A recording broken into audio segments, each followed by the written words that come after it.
Hiyo wewe unaona kwa upande wako kulazimishika kwa yani teknolojia kuapply nguvu, huoni kwamba vile kwamba kuna hatari ya kwamba teknolojia siku moja yani kule kukua kwa teknolojia kwamba kaita siku moja labda athari au ukaleta changamoto? Unajui teknolojia ni kweli, mimi mwenyewe naona, kwa sababu tuchukue mfano watu wa mwendokasi, si ndio? Ndio. Mwendokasi watu walikuwa wanagoma, labda niseme mimi ning'ang'anie karatasi yangu, mimi hapa sitopata huduma. Hiyo ni kweli kabisa, sitopata huduma. Lakini sasa uone kwamba mwisho wa siku, tukiachana tu na mambo ya mwendokasi, kuna mambo tofauti tofauti huko, nyanja tofauti tofauti. Wewe kama mtaalamu utakuwa unazifahamu tofauti tofauti. Teknolojia inavyozidi kupinduka haraka, uone kama mwisho wa siku itatuletea athari. Kuna hatari kwa sababu tunafikiria mashine yako sasa hivi ambayo una mkononi unaimiliki mwenyewe na uwezo wa kufikiria mara 100 mara 1000 zaidi yako. Mashine ambazo zamani binadamu sisi tuko na kama hospitalini, binadamu alikuwa anafanya upasuaji, lakini sasa hivi kuna vifaa vinaweza kusaidia kufanya upasuaji, si ndio? Kuna vitu vinashauri madaktari. Uone kama ni athari. Je, kama mashine ikikosea, au je kama hiyo mashine ikafanya kitu fulani?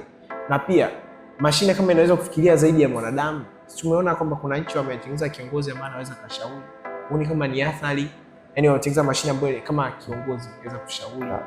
Uone kama ni athari kwa baadhi ya watu ambao kwenye nafasi. Uone kama kuna athari kwa watu ambao wako hospitalini, labda kufanya vitu kama hivyo na mashine. Na pia watu wanapokeaje hilo swala kwamba mimi nahudumiwa sasa hivi nauliza kitu, nauliza mashine bana, mimi naulizia kitu fulani. Je, kama nikipata taarifa tofauti unalionaje? Kwenye hizo hali kabla nimelipokea, nimefikiria kitu kimoja kwamba kwa wanafunzi ambao wapo wamebananishwa kidogo na masomo, kwa muda wa kufikiri kwamba hii athari inatoka wapi huwa hakuna. Kwa hiyo inapokuwa ni muda unaisha na itakiwa nipeleke kazi, maana yake ni chapuchapu pale nipate mimi mambo ya athari ni baadaye. Lakini athari kubwa ya teknolojia itakuja pale ambapo tutajaribu kwanza tusijilinganishe nayo. Usijilinganishe nayo. Kwa sababu ukija in terms of competition utakuta kabisa kwamba inakuacha. Na usijilinganishe na teknolojia kwanza. Cha kwanza, teknolojia ipo kwa ajili ya kusaidia. Ipo kwa ajili ya kumsaidia mtu kuboresha life standards ambazo tunakuwa nazo. Kwa hiyo tunapoipokea teknolojia tusifikiri kwamba tunapokea replacement kwa ajili ya akili zetu. No.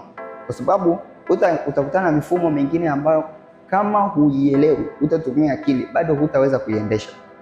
Kwa sisi tumekutana na hii rahisi ambayo imetengenezwa, imewekwa hapa hivi kwa namna rahisi sana ambayo mtu yote ana interact nayo. Lakini the more unaenda utakutana na mifumo ambayo ni complex. Kwa mtu ambaye hatatumia akili yake pia kuna ile mfumo hataweza kuoperate. Kwa teknolojia haiji kutuondolea haiji kuondoa nafasi ya akili zetu, bali inakuja kuongeza msaada, tuongeze ufanisi zaidi kwenye ile utendaji kazi.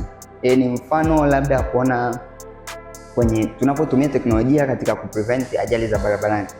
Tunapokuwa pale tumeona kwenye ajali, kwa mfano kwenye teknolojia inapowekwa kwenye hiyo mifumo ku prevent vitu kama ajali za barabarani na nini, umeona pale ni kwamba inatusaidia kwa namna fulani, lakini haiondoi ile kazi ya akili ya mwanadamu. Kama ni unapaswa ufikirie, lazima tu ufikirie.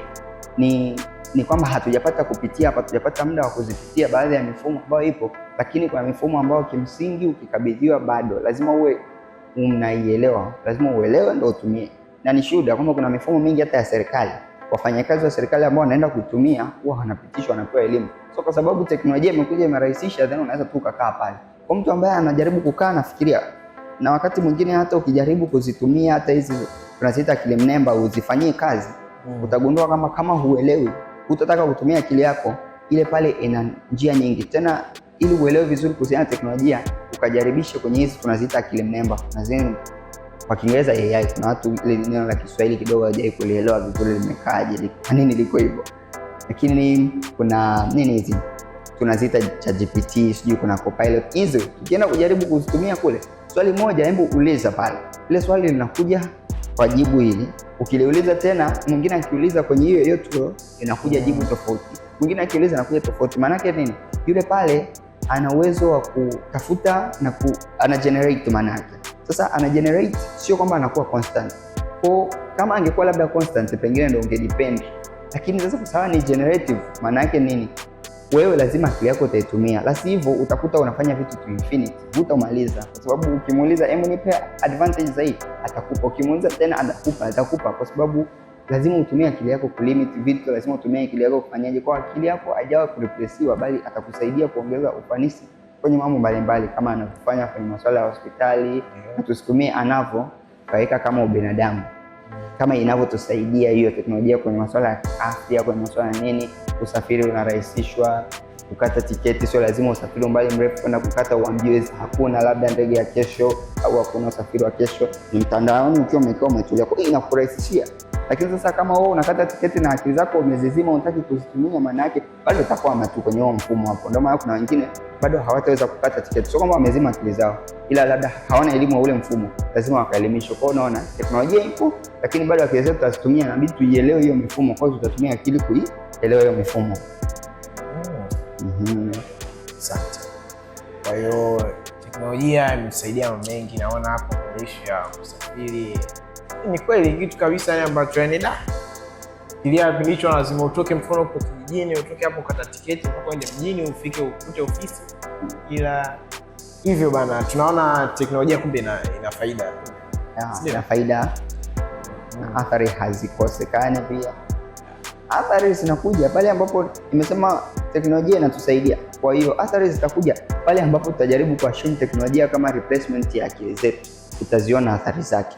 Maana yake ulikuwa una kitu kimekuchallenge, una kitu kimekuja hapo, labda ni changamoto umekumbana nayo wewe. Ukikimbilia kwenye teknolojia kwamba ikupe majibu, yani umeondoa sehemu ya akili yako, umeweka pale ile teknolojia tu ikusaidie. Kama coincidence labda pengine inaweza ikakusaidia, lakini most of the time utagundua kwamba ile ni generative, anachukua output kutokea maeneo mbalimbali, lakini whether your case is special, unabidi utumie ufahamu wako ku unlock the thing ambayo iko mbele yako. Ukireplace akili yako na hiyo teknolojia, ndio hatari yake inaanza kuundwa sasa pale. Binadamu hawafikirii, wamekuwa namba, hawawezi tena kufikiria, teknolojia zina take over.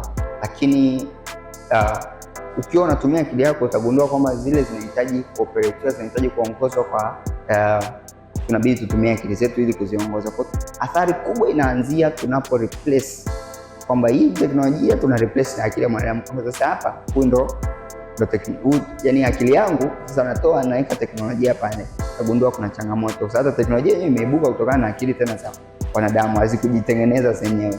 Kwa hiyo tusireplace hapo, tusije tukakutana na athari nzito. Sahihi. Na niko nataka niulize kwamba je, teknolojia itatufanya sasa tuwe wategemezi? Kwa sababu unakuta sasa tulikuwa tunatamani yani kwamba tulikuwa tunategemea wanadamu afanye kitu fulani, lakini sasa hivi anafanya mashine. So nikafikiria kwamba teknolojia mpaka inatufanya sisi tutegemezi, yani usifanye kazi tunategemea, unaona tutegemezi sana. Lakini hiyo umeka sawa kwamba wanadamu lazima ujue yani vile vitu vinaopaletiwa na wanadamu. Sahihi kabisa. Yani sahihi, hata mashine hospitalini sasa hivi labda tunasema kwamba sisi ndio mashine inafanya kazi, lakini kumbe mashine inabidi iopaletiwe.